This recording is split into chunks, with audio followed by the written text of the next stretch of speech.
conversation, I really wanted to Hmm. focus on the success you've had in this new year. Like you've been hitting the ground running pretty hard. Yeah, it's been a very, what, 23 days? Very interesting 23 days. Yeah, yeah. What's been most interesting for you? Like what's been happening in your business the last 23? Well, listening, taking volume. So whatever I took listening, taking volume last year, which is 1.3, I matched that in 23 days, really a week. Wow. So yeah, I matched the volume of 1.3 and listening, taking volume. I got my highest price point listing um ever. So All like my right. highest price point after that was 600. So I beat that by like another 350K.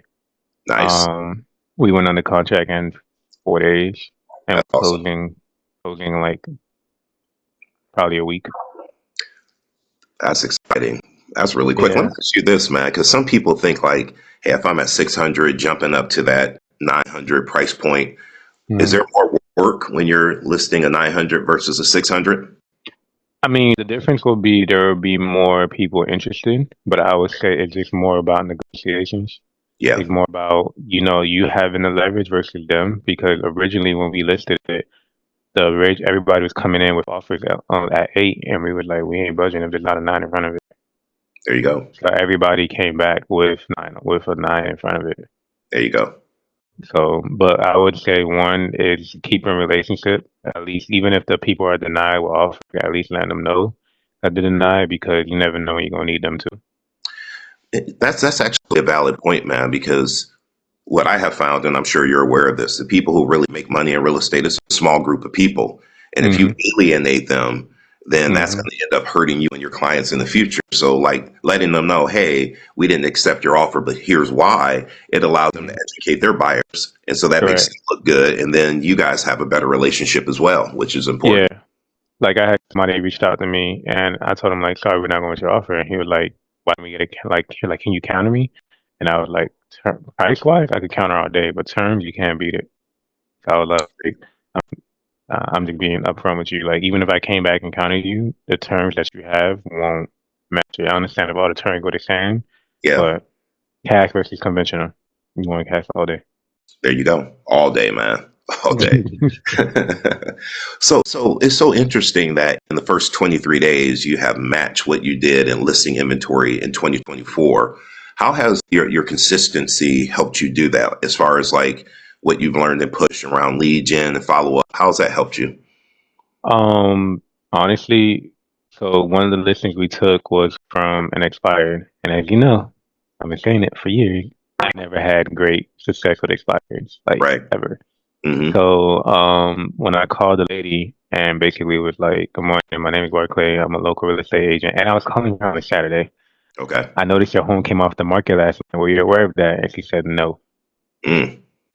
And from there, it was over. I was the first agent to call her Wow. and basically kind of broke down everything to her. So, at this point, me and her, like this, we don't talk every day now, but when I was prospecting her, we talked like every day. So now I had to like, switch it over from every day to every week because I got the listing, but you Yeah. still hear from me at least once a week. I love But that, man. I love that. they got to see the hunger, and that's what makes them want to hire you more than anything. Is they got to see that like you're hungry, people aggressive. People call it salesy or pussy, but it's not that. It's more they need to see that you will get the job done. And I love that you brought that up because I always tell people like I'm coming at you, I'm a bulldog, right? To Hmm. look how hard I'm working to earn your business. If I'm Right. working hard to earn your business, imagine when you put me to work, what I'm going to do for you. And they see that hunger and they're like, man, this guy's calling me every day. He's following up. He's popping by the house. He's sending me valuable information. I'm constantly hearing from this person. I got to see what they have.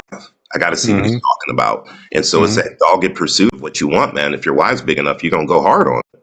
Yeah, and the crazy part, even if you don't get the listing and they don't sell it, they come back. Yeah, they do. Yeah, they do. They come back Yeah. because they're like, damn, like I made a mistake. Like I want to be petty so bad right now, so I went on an expired listing and I didn't get it. I lost it to a rookie, but he's on the other side of my listing that I got on the contract in a Wow. week. Wow. But I just want to go and just pop off a flyer, like, hey, you've been with this agent for 30 days, and look what I did for my client in a week. And You know, I, I've done similar things. What I did is, send out the postcards, right? And so, mhm, of course, you got to have that little that little, disclaimer. I'm not trying to if your solicit home is your listed business. with another agent, don't, please discard this message. But Exactly. it's a mind game. We're playing chess, not checkers. Exactly. And here's the Yeah. thing, though. They see it. They Hmm. see what you did, and they're gonna be like, "Oh, I hired the wrong one." I remember, Hmm. man, I was out to lunch with my wife, and this lady walks past my table, and she was like, "David Radney." I was like, "Hey." I didn't remember who she was, but she remembered me. She's like, "Hey, I just want to let you know we so regret that we didn't list with you. We went with this other agent," and she told me how bad the experience was. And I was like, "Well, I'm glad you did eventually get it sold. It's good talking to you." And she walked away, and Michelle was like, "Who is that?" And I was like, "I don't know," but it was someone I made an impression on, and they Hmm. realized that they made a mistake when they listed with the other person.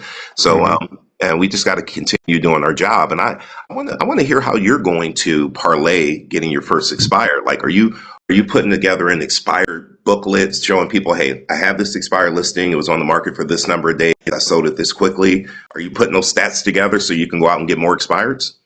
Well, that one is a condo. So right now our condo inventory is horrible. I think in Miami-Dade County we have like 11 months worth of inventory for condos. So it's Ooh, kind of harder to move them. It takes that about because like insurance. there's a lot going on with our condo market. Yeah, ever since the that condo collapse, our condo market been upside down.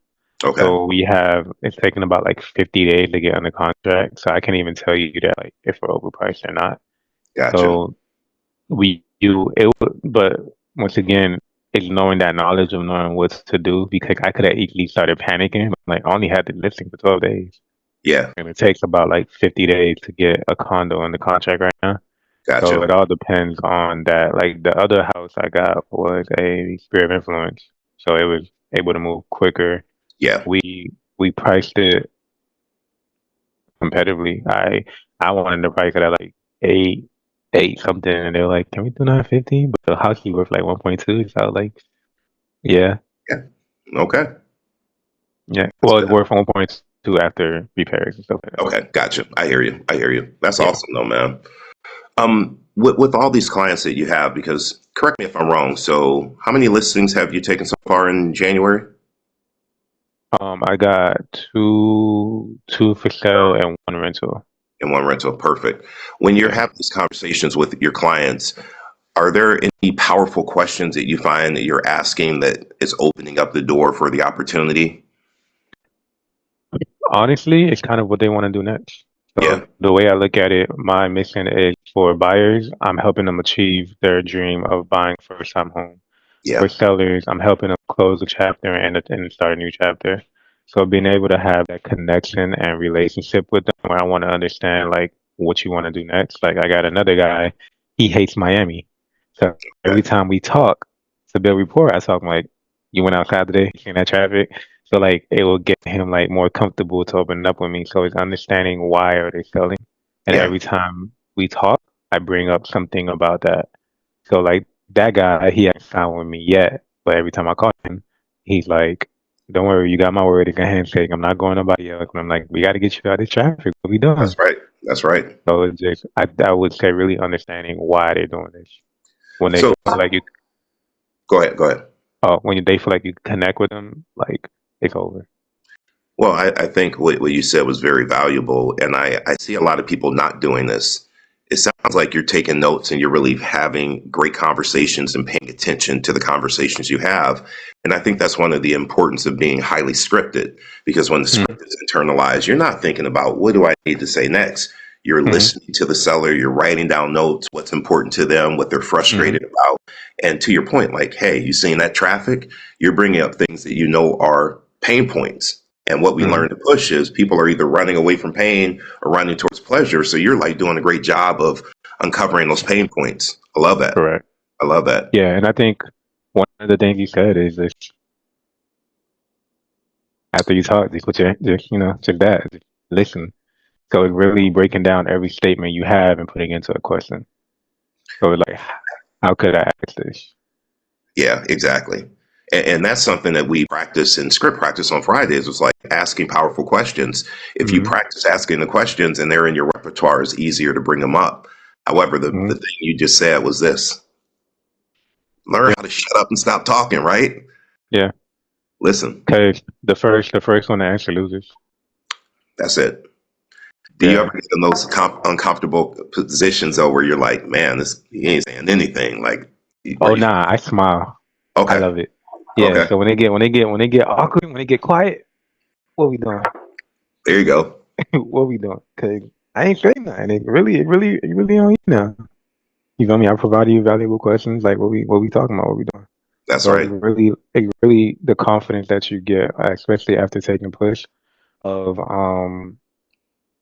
really knowing like I am him, I am the one. And then if you don't get it, like why didn't you go with me? That's Like I right. really want to call the guy so bad and ask him like, yo, I don't want you to listen no more, but why not me? I say we should always be making those calls. Yeah, like why not?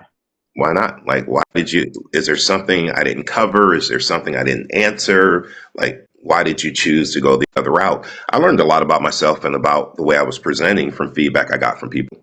And Uh-huh. I know you have as well. We've talked about that before. Hmm. So, Yeah.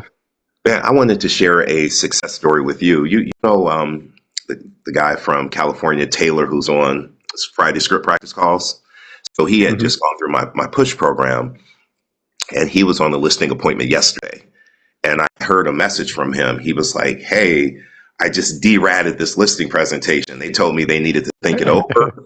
And he said, "I used your script where I went out to the car and I said I had to make some Hmm. phone calls and I would come back in 10 minutes. And when he was sitting in his car, he called me and left that message. So when I Yeah. got the message, I hit him back. I'm like, I love that you used that script. Let me know how the listing appointment went. This guy Mhm. got the listing, got his listing commission at 3.5%. And this is a $600,000, listing, man. And so I Right. was like loving to see people like embodying the scripts that they learn and push and just, he said what you just said. He walked in with confidence. Yeah. And that's half the Um, battle, man. yeah, that's really half the battle. And I think one thing that I appreciate is when you look at how could I put this? When you look at certain things, they they don't really teach you. They teach you like what to say, not how to say it. You feel Yeah. me? They don't teach you like cadence and rhythm, but more Yeah. than anything is body language, right? You walk to the door, 9 o'clock. We had a meeting at 9. I'm here. Like it just changes everything. Yep. You walk inside. Okay, this is where we're gonna sit, or this is where we're gonna have presentations. But then it goes like a little bit deeper when you're looking at personality types. For some weird reason, most of my sellers are high C's. Okay. So they don't want to sit down and talk for long. They just want to talk numbers. I remember one time I went on a listing appointment and I was talking too much. And the guy was like, how much can you sell my house for?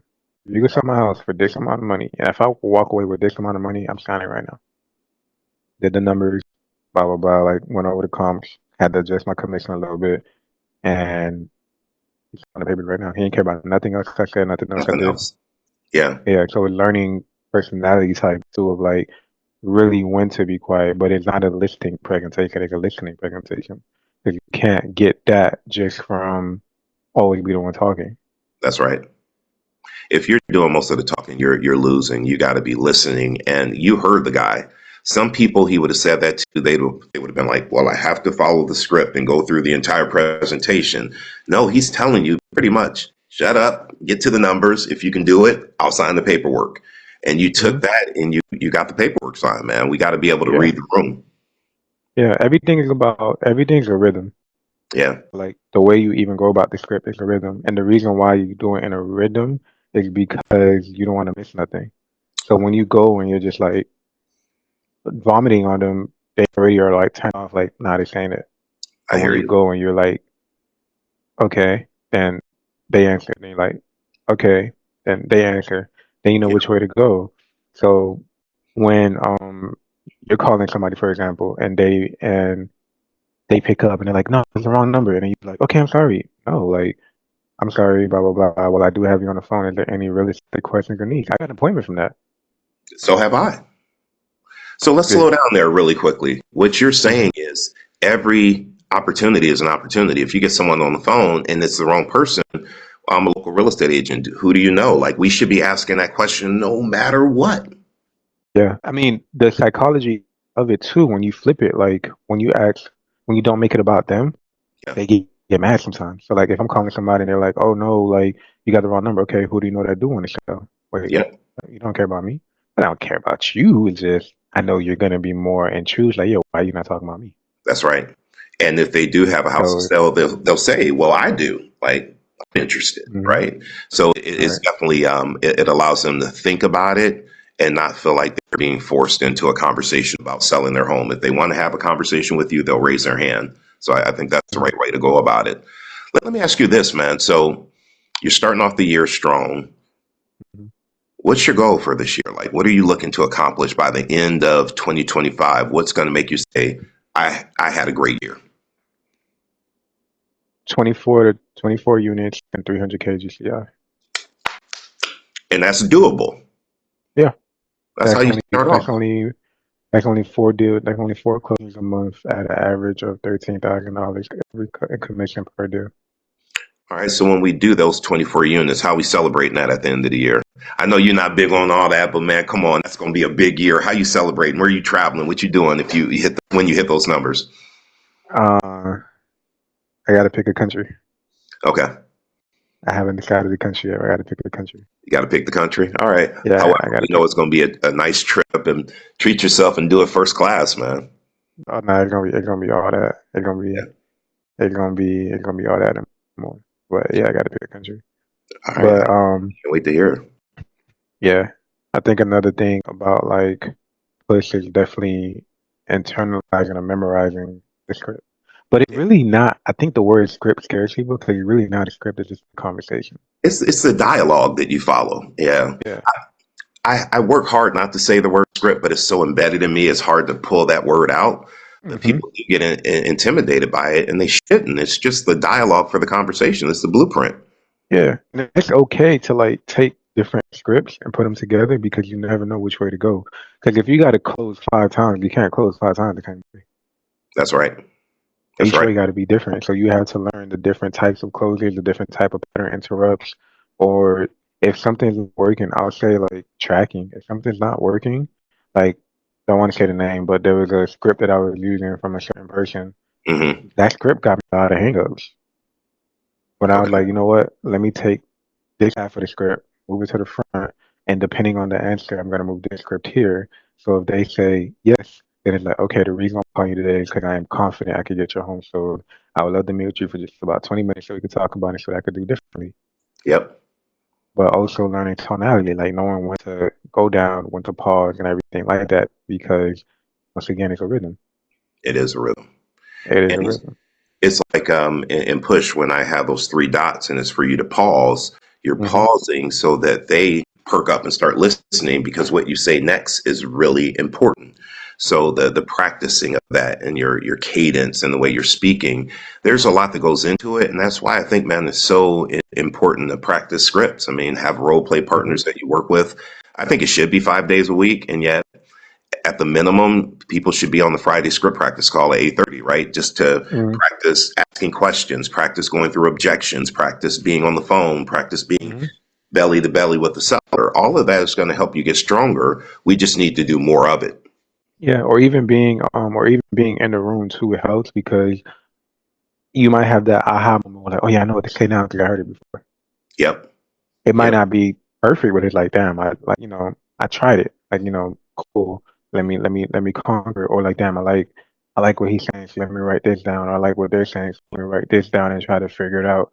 Because yeah, we all talk different. Yeah, we all have different cadence. Yeah, we might have accents. So we have to learn how to navigate whatever words we're saying to tailor to us. But we can't do that until we master the script, until That's we exactly master right. the dialogue. That's Once right. you master the dialogue, then you could go ahead and tweak it from here to there. Hmm. Hmm. You know what I mean? You could go ahead and do that. And I think one thing that you do a lot with push is you have visual representations of, okay, I'm gonna have 5 coins here. Until I got all 5 coins out the way, then I can't hang up. Yeah. Yeah. Or, we got the $6 bill. We gonna finesse that, you know what I mean? So like really how to keep the conversation interesting, how to keep people engaged, how to mirror match, how to like just be like stuff like that. But like, learning about body language, learning about, I think it's like so much that goes into it. And I could say like Push at least covers the main 50% that goes into it.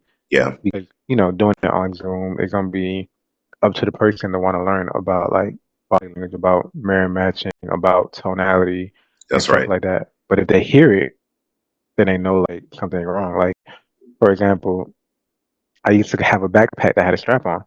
Okay. But what it did, it shrunk me. Mm, It shrunk me. So like I had to get a backpack that was more loose. got it. So I have notebooks, I have books, and I have my laptop. So when I walk into the room, I'm ready to walk with my head high because my backpack is already heavy. That's interesting. Yeah. So now he's like, "Oh snap, you got confidence." Like, or blah blah blah. Now we could create a dialogue. Now I'm looking around. Okay, cool. Now we focus on eye contact, knowing Yeah, how to look at them, not too much, but just enough, or knowing when to pause, or knowing when to ask questions, knowing when to drop a joke and stuff like that. So it's just absolutely. once you conquer one thing, it's conquering the other thing, and then keep going from there to get better. And that's why Push is like definitely a great building block to do that. Well, man, I appreciate you saying that. And you mentioned keeping the client engaged. Hmm. Sometimes people push back on, when we're going through push and we're talking about the comparative market analysis and we're asking the seller, well, how many bedrooms, how many bathrooms, right? Hmm. Some Hmm. people skip that part. And I think the importance of asking those questions is you're keeping the seller engaged around the most important topic you're talking about, which is Hmm. price. You want them to Yes. hear how their house is different than these other properties and how you made the adjustments and how you Hmm. came up with your price point for the home. And if you're just talking at them, sometimes they don't even hear it. So when you give Hmm. them the number, they're like, well, wait, that's too low. And if you Hmm. made them part of the conversation and kept them engaged, they would see how you came to that number. So I think it's really important that we work on Right. engagement. But I think you said it too. You're not the one that come up with the number. You let them come up with it. Yes, you're guiding and showing, and then you're saying, here's the range. Where do you think we should price your property so that we can get it sold and beat out the competition? And Hmm. because when they choose a number, it's their number. If you give it to Hmm. them and it doesn't work, it's your number. So it's really important to let them choose. I agree with you on that. Yeah, you let them choose, and then on top of that, like you said, is engaging. Everything's a game. So if I'm with them and I'm like, is this house better, similar, or worse than yours? Is this kitchen better, similar, or worse? Do you have a pool? Do you have this, that, and the third? The more they say yes or the more they say no, it changes everything because now they're like, okay, yeah, that house they have this and mine don't.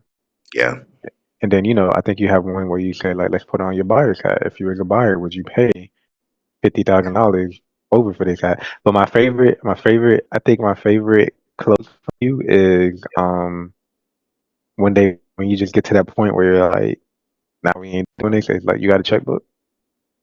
Why? They got this price point. You don't really gonna buy it. that's right. Let's get the checkbook out today and let's sign that checkbook instead of the contract. There you go. You're the only person that's going Like, to buy at this price point. yeah, like so it's just when they could see that confidence and you could say certain things like that, or you don't have commission breath. Then it's a whole different story. Like I had a listing where I told him I'm not taking it. Yep. I'm not taking it, and I'm so happy I didn't because they never sold the house. He lost it in short sale. Isn't it a good feeling when you either fire a client or you turn down the listing because you know it's not going to sell and you're like, I'd rather turn you down than let you down. I cannot sell it at that price point. It's a good feeling to walk away from that. And also too, it's a great feeling to know your numbers, right? So Yeah. like that house, for example, he brought it for 900K, right? Okay. Not only knowing your name numbers, but knowing the area. Every house that's selling will have a certain type of look to it, and his house didn't have that look for the price you're asking for. So Mm, based on those two factors of price and condition, yep. there's no way what you're asking for matches what's happening in this neighborhood. I feel that. I hear that. So his house was worth 1.2. He brought it for 900. For an investor, that's no spread. Right.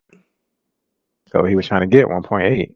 I'm like, bro, from Yeah. 1.2 to 1.8, that's too big of a spread. And I know it's like I don't hear your motivation. I don't hear like the hunger in you. That's like, okay, I'm gonna take this listing because eventually you're gonna come down on price. I hear that. But we're so busy, like, and I think I hate to say it like this, but I think that we celebrate achievements we shouldn't celebrate. Give me an example of one. We shouldn't celebrate taking a listing that we know we can't sell. Yeah, I get you on that. Yeah. Like, we got a listing, cool. Can you sell it? No. What are we doing? We got to learn how to Yeah. walk away from that and go, instead of spending time, like we shouldn't even be going on the listing appointment if they're not motivated and coachable. We should spend that time back on the phone finding other people versus wasting our time. Yeah, and I think people just when you that's cool when you first get your wheels running, like, yeah, I got my first listing, yeah, I got my training wheels, I'm gonna do that. Yeah. But then the amount of money, the amount of energy, like once you start learning your value per hour and it's like, damn, was this really worth it? But then that's what leads to discouragement. That's what leads to like people like realtors leaving the industry because I think they were celebrating stuff that don't need to be celebrated. Like Mm, we shouldn't celebrate the whole idea we took a listing. We celebrate, okay, I helped. And I think it's also we're looking at it from a selfish point of view. We're not caring mm. about others, we're caring about ourselves. Like, yeah, I just got a listing. Yeah, I just got a listing. You, And if you we could know this. change that, huh? Yeah. No, go ahead. Go ahead. Oh yeah. If we could change that mindset to like I just got a new customer, I can help, Hmm. then we're gonna do that because every listing that I take, I'm crazy enough, I'm at 100% close, like close rate. Every listing I touch, I close. There we I go. think in my whole career, there was only 3 listings I didn't close. Okay. One, seller passed away. Can't control that. Right. Second was a property where I met him on a plane. Wow. But it was a property where it was an inheritance property, the worst one to deal with.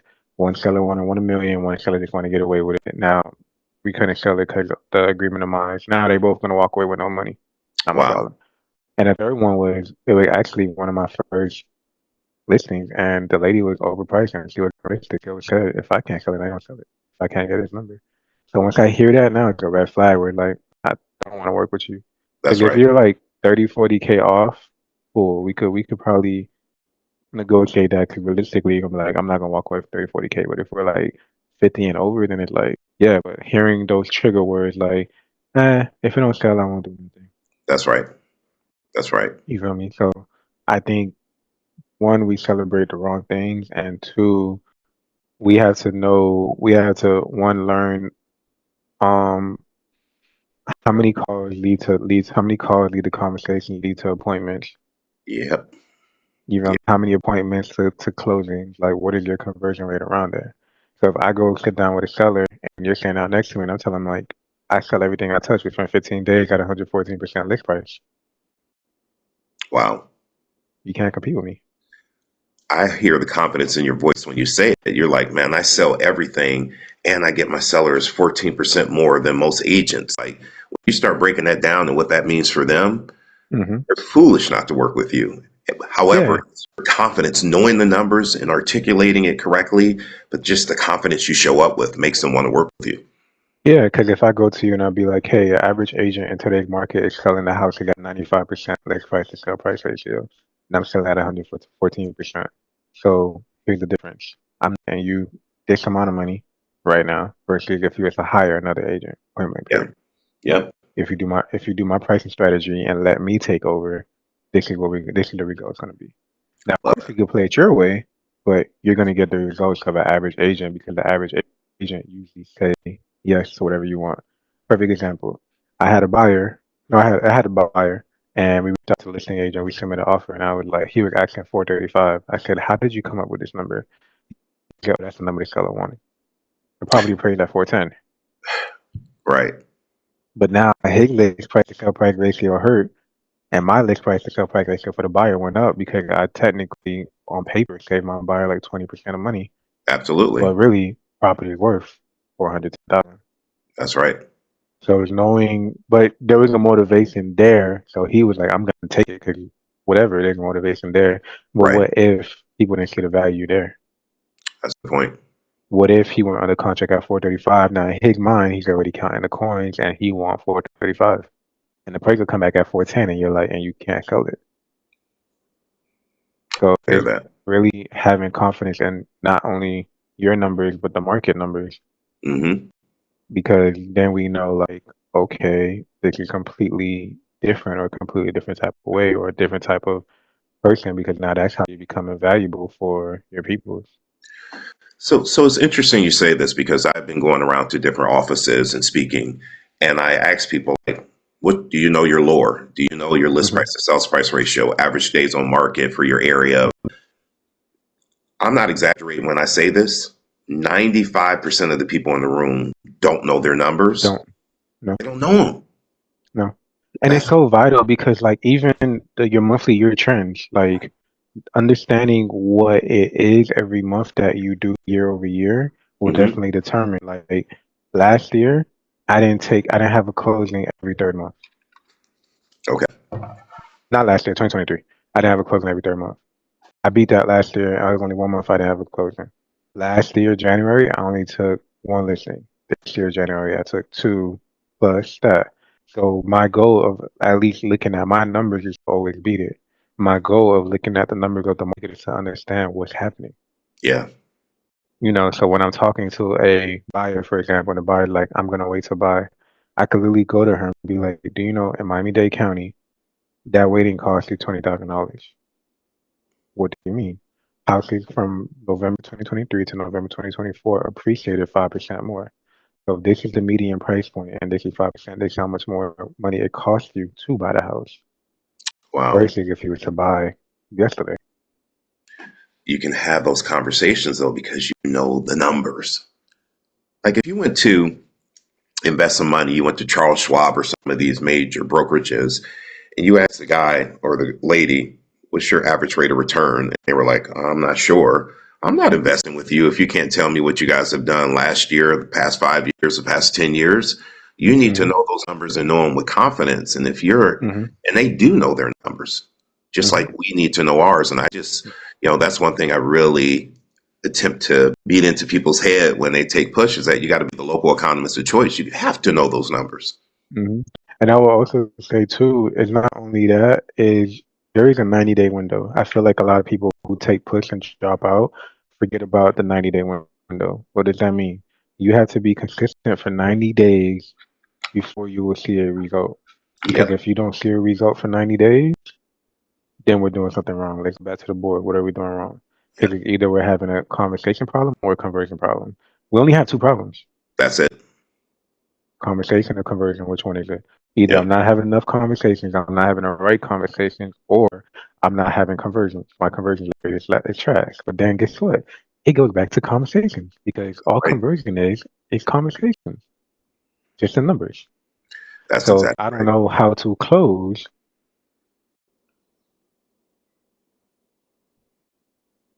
of course your conversion is gonna be trash. And you have to know how to do it. And that's why it's so important that I tell everybody, record your calls, like go back and listen and see if you're not having success. Where are you missing out on?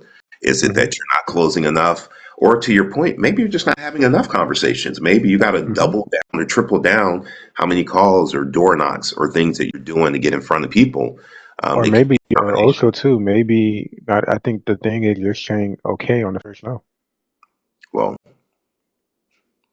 how many times should you be closing? I have a rule though to like my dialer is quiet. So like when somebody pick up, you better be ready to go. So Right. like I have to train myself to be used to the silence. So as long as the dialer don't turn red, I'm still talking. I'm There you still go. asking questions. There you go. Like you seen the figure I sent you. He blocked me, but it was like, Hey, and I think that's the thing. I think a lot of people too has this fear of when you give them a for sale by owner list or you give them expire list, they go straight to price point. yeah, So now you're spending time looking at like which one is gonna make me the most money right now. right. And it's like just call everybody because you could get somebody that has a 150K listing and he's just going to give you a try to see how you do with that 150K. Because if you could treat that 150 like a million, he will trust you with his $1 million property. That's a great point, man. That's a great point. So just call everybody and focus on not getting the listing. How can I help? Because like Mm-hmm. Ziegler says, you help enough people, you'll get what you You'll get want. what you want. You'll get Yep. what you want. So just make the calls and see how you can help people. Man, I want to be Yeah. respectful of your time. I wanted to ask you two questions. So why? So I got pushed starting up February 11th, listing and hmm prospecting mastery. Why do agents need to be in push starting in February? Why do agents need to be input starting in February? This year, we're going to have a lot of agents dropping out, Hmm. point blank period. So the only way KW has this thing, leads, listings, leverage. The only Hmm. way you're going to last in this market is you got to list to last. So if you're Hmm. somebody who really wants to get business now and have an 80% guaranteed paycheck, Yep. they push. Because I think Gary said you could a single agent could hold 15 listings at one time, but only could deal with 5 buyers at one time. There you go. 15 versus 5. I look at that. Well, and the other piece to it is when you are working with sellers, you have more control over your schedule and you're negotiating what you get paid up front. You're not waiting to see how you're going to be compensated. You know that if they're motivated and you price it correctly and you've negotiated your commission, what you can expect to be paid. So I'd hmm rather have that. I'd rather have 15 sellers where I know what I'm getting paid versus hmm 5 buyers where I may not be able to get the offer accepted because the inventory is so low. Right, and put it like this too. So one thing Push will teach you is pricing. So if I price all my 15 properties right, and I know my average days on market for me is 15. If I know I'm replay every 15 days, I'm taking a listing, I'm getting doing the contract. I'm taking a listing and then doing the contract. So that's a guaranteed income every month because Yeah, now I'm hitting a home run. But unless you're putting yourself in a position like taking a class like Push, that's the only way you can actually grow or honestly scale your business. love that. Love that. Yeah, you don't hear about buyer's agents, you hear about listing agents. It's crazy, so. I hope people are listening when they listen to this interview. I hope they hear you. And more importantly, I hope they hear how well you know your numbers. That's how you're talking to me about, hey, my average days on market are 14. Like, you know your numbers. And that makes things very predictable. It can be predictable income when you know how many calls you have to make and what your conversion is. It can be a predictable income for you. However, you have to Mhm. track. So I love Right. I love that I you bring mean, that up.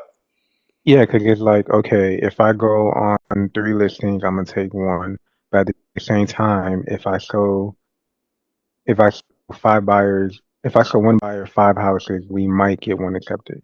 So it's like, which one is worth my time? I could take 3 listing appointments and one day have one at 1, 3, and 5, but then it's gonna take me about 2, 3 hours to sell a buyer a house, and I could only sell them between this time and this time because this time and this time is dedicated to my prospecting. But then that time I'm showing the buyer house is taken away from my listing appointments because usually a listing appointment is 20 minutes. To show a buyer 5 houses is about 40 minutes to an hour, depending on what we're doing, like traffic and all that Yeah, stuff. So it's really understanding your time, and that's what plus one thing they teach you is like, how do you buy back your business? that's right. That's right. So I appreciate you saying that about push. And I know we're going to have a great class coming up in February. For people who aren't taking push right now or people who've taken it, what's the importance of them plugging in every Friday to the Friday script practice that we do? It's at 8:30 Eastern time. Why is that Mhm. so valuable to the people who are actually out there doing the business? Because the people are actually out there doing the business, so we know what objections that we're hearing, and now we want to tighten it up. That's it. That's it. Like they're all the same objections, Yep. but now we want to learn how to tighten up the objection, or we also want to learn different ways to handle this objection because you Love can't do that. the same thing 5 times. Listen, my goal would be to pay Zoom to have 500 people attend script practice. I'm working on getting that 100, right? We got to take baby steps. And yet I know Right. there's so many people who need this that don't know about it. So anybody watching this interview, spread the word. You just go to fridayscriptpractice.com and you can register and do it for free. However, Barclay, what you said is absolutely correct. The people who are there are making the calls. So they're hearing the objections from actual sellers. They're hearing the tough questions. And so we bring that to the call and we practice on how to firm that up, hmm and how to find 5 different hmm ways to overcome the common objections that we get. That's how you hmm perfect your business. That's how you grow as a realtor.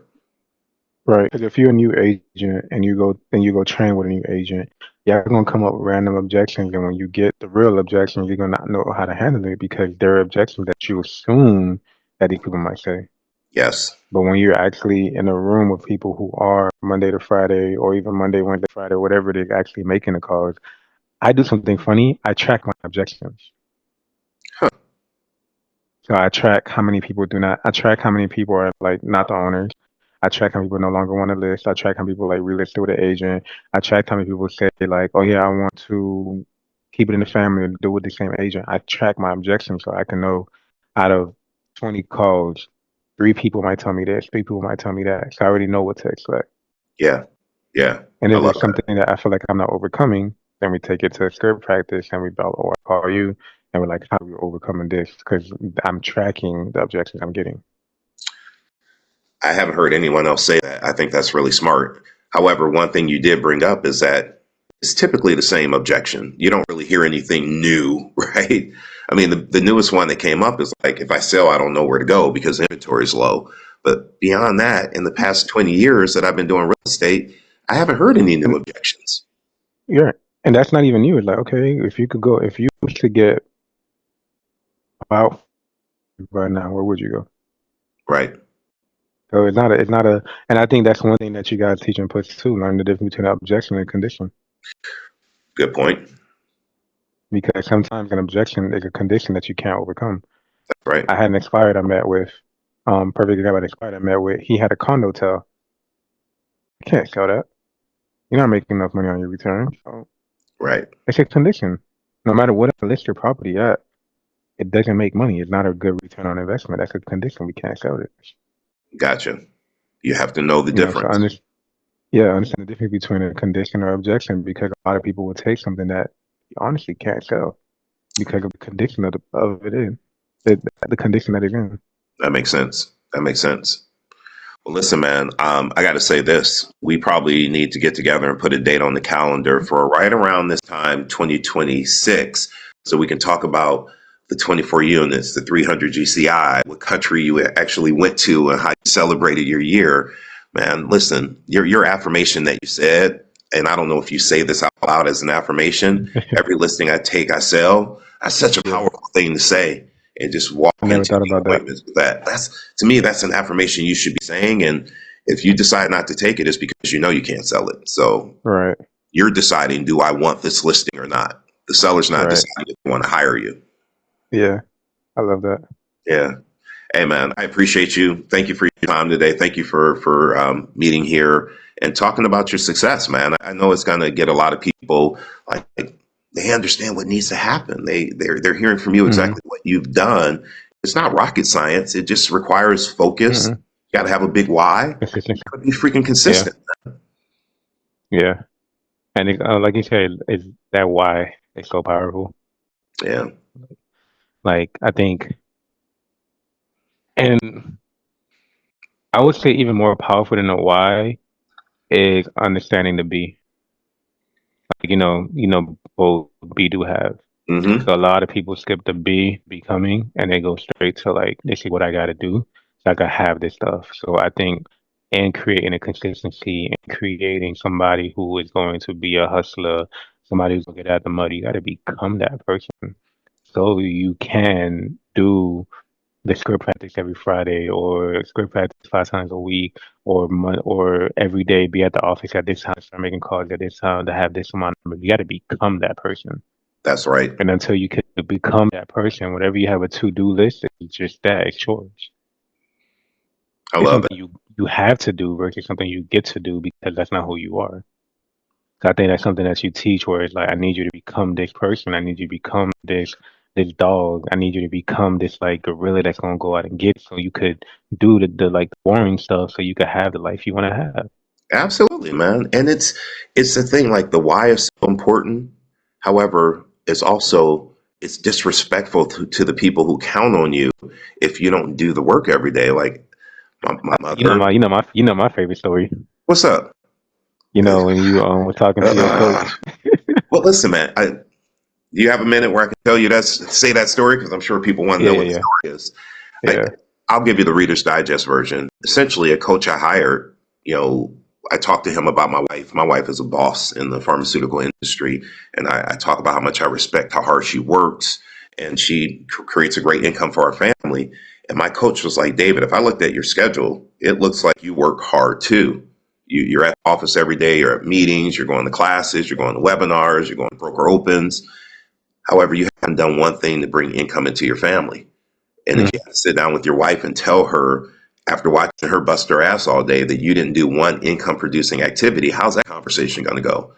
And that was the thing. Like my why was strong, but my stance on I'm not going to disrespect my wife that way is what got Mhm. me into action. It made me say, you know what? I am Well, scared of this phone. you told the soft version of the I know. story. You told the soft version. So the hard version is he told you to go and have dinner with your Yes. wife and your kids at the dinner table and look at them in the eye and tell them, "Daddy ain't do nothing to bring money to the table today." Yeah. That I didn't want to get emotional, but that makes me emotional. And maybe that's why I should share it because if it doesn't make you emotional, you're not going to take action, right? Yeah, why don't make you cry? Then it's not big enough. I cannot sit down in front of my wife and tell her I didn't do anything today to bring income in. Like as a man, as much as I respect her and want to take care of our family, I could not have that conversation. So it caused me to go to work the next day and get on the phone, dude. And I was stumbling over my words. I did not know scripts. I didn't know objection handling. People were hanging up on me. I'm hanging up on people. However, I went to work Yeah, because yeah. my why was big and my respect for her was big. And it caused me to get into action. And after a couple weeks, I'm like, man, everybody says the same thing. So all I need Hmm. to do is learn how to overcome what they're saying. And Hmm. opportunities started coming. Hmm. However, it's because of my why, the Hmm. emotional portion of my why that got me to Hmm. take action. Yeah, that one like left. But yeah, literally because it's like when I heard that story, it just reminded me of like, okay, when it's time for me to get my family to and third, I want to make sure that they're in position. So Yeah. just finding that why. Sometimes like if it's not big enough to make you get out of bed, it's not big enough. Like, okay, I got to pay my bills. That's not a big enough why. Yeah, I Like, it hear has that. to be something that like that will make you move. Like they say, you need faith as little as a mountain, faith as little as a mustard seed to make the mountains move. And your why got to be that big. If you can't Oof. make the mountains move with your faith, with the reason why you're doing it, because you seen the bigger picture. You knew that eventually I'm gonna get right. And now look at that. Look at the mountains you move because of the little faith you had. Man, you taking me to church, man.